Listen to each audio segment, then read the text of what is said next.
This video will provide students and families with information about the PSEO program. We will go over the requirements of the program and the EHS policies students and families need to know when they are deciding whether or not this is the right option for them. PSEO stands for Post-Secondary Enrollment Options. It is a dual enrollment program where students are taking college courses while in high school. They earn both high school and college credit, and there is no cost to the program. Even though they may no longer attend EHS full-time, students can still fully participate in EHS athletics and co-curricular activities. The PSEO program is mainly for 11th and 12th graders. The Minnesota Department of Education technically will allow sophomores to participate. However, there are strict limitations on the number and types of courses they can take. At EHS, we recommend sophomores use their sophomore year to meet their high school requirements and develop their skills for success in PSEO junior and senior year. The Minnesota Department of Education has a list of colleges that participate in PSEO.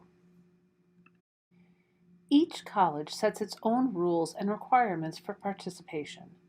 Most community colleges require juniors to have a 3.0 GPA or higher and seniors to have a 2.5 GPA or higher. Four-year colleges and universities will have stricter requirements. The vast majority of EHS students who do PSEO do so at Inver Hills Community College. A select few do it at U of M.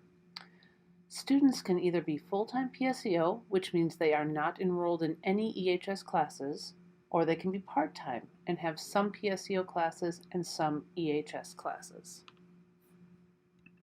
While PSEO is undeniably a great deal financially, it is important to recognize that it is not for everyone.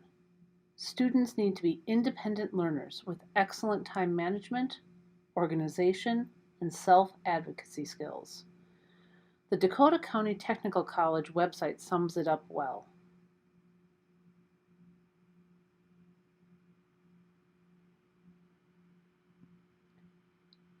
It is also important to know that regardless of a student's age, parents and counselors will not have access to any of their college information, including attendance, grades, and class progress.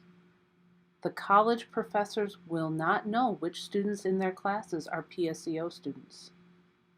High school students will be treated exactly like college students.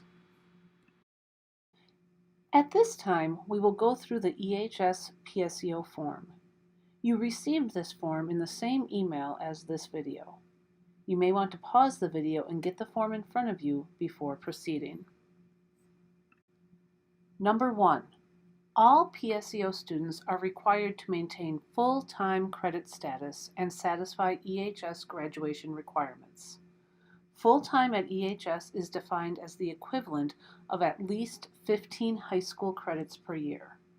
These credits may be taken entirely at the college or in a combination of college and high school credits.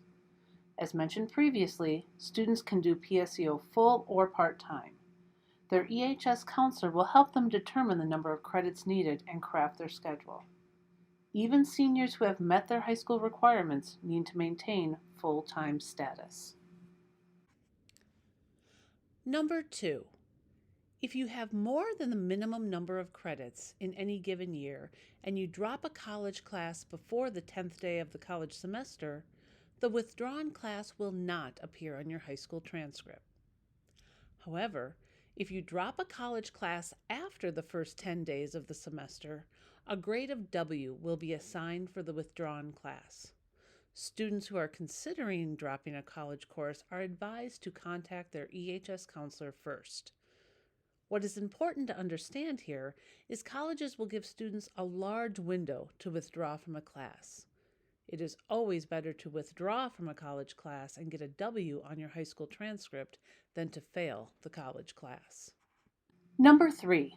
Students who drop the PSEO option and choose to re-enroll at EHS must start attending classes before the 10th day of the trimester in which they intend to earn credit. Students are required to make up all missed work. Students need to realize that if all of a sudden they no longer like PSEO, They cannot necessarily just come back to EHS full time. Colleges are on semesters and we are on trimesters. While a student can withdraw from their college classes, they cannot restart at EHS until we are at the beginning of a trimester or within the first 10 days of a trimester. Number 4. The Minnesota State Colleges and Universities System has outlined the following standards for admission to PSEO.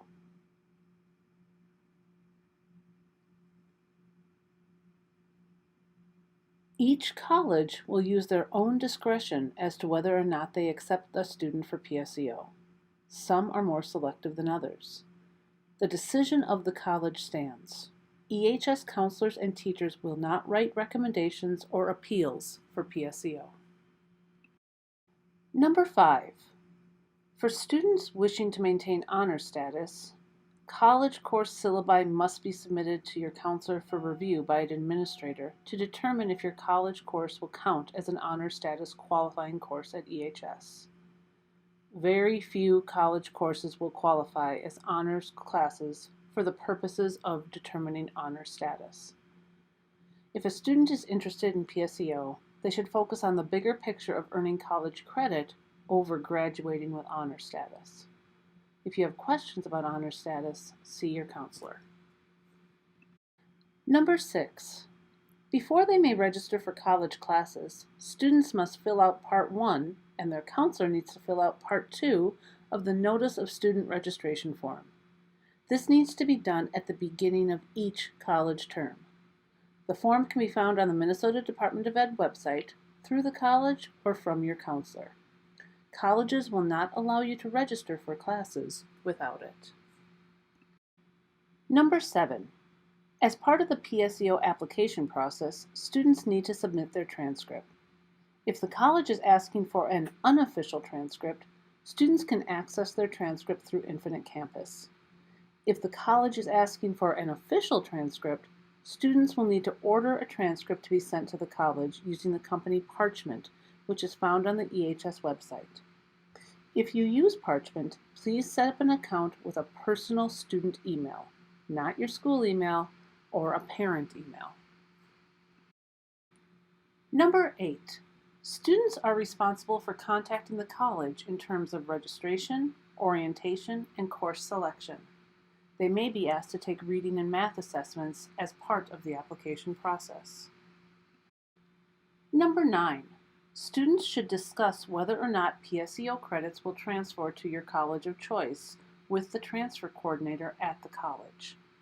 Ultimately, your college of choice will make those decisions. While many colleges accept PSEO or dual enrollment courses taken in high school, some do not. Number 10. Please contact your EHS counselor as soon as your college registration is complete. No EHS class schedule will be changed until you email a copy of your college registration to us. Here is a sample. It must include the class name, academic department, and credit hours. Number 11. All grades earned in PSEO will be averaged into your high school GPA. At this time, we are going to take a look at the credit conversion chart found on page 2 of your handout. Please do not feel like you must memorize all the information here, but this is what is used to determine your college and high school credits. There are 2 important things to notice and understand. First, most college classes fit the equivalent of a year of high school into one semester. For example, a 4-credit class is equivalent to 3 EHS credits. This means if you took a 4-credit English class during one semester in PSEO, it would count for your full year of high school English. Secondly, because it is worth 3 credits, it is like getting 3 of the grade on your GPA. If you get a B in the class, it is like 3 Bs on your GPA. Returning to the first page of the handout, number 12. Transportation, class attendance, and meeting all PSEO requirements are your responsibility. Parents accept the responsibility of students who drive to college. Number 13. Students are required to sign up for the PSEO courses numbered 1 to 1,000 and above. This simply means each college will tell you which classes you are allowed to take as a PSEO student. You cannot take remedial classes. Number 14. Students are responsible for maintaining contact with EHS concerning all senior and graduation-related events. This is especially important for seniors who do PSEO full-time.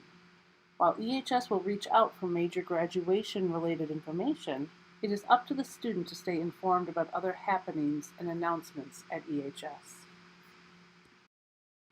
Number 15. Books will be provided at no cost. You must return them to your college. Please know that the college will give you a time frame in which the books must be returned. If you don't return them on time, you may be responsible for paying for them. Colleges that have PSEO programs have their own admissions criteria, deadlines, and processes to follow. You can find information on the college's website. For example, here is the U of M's PSEO page. Here is Inver Hill's PSEO page.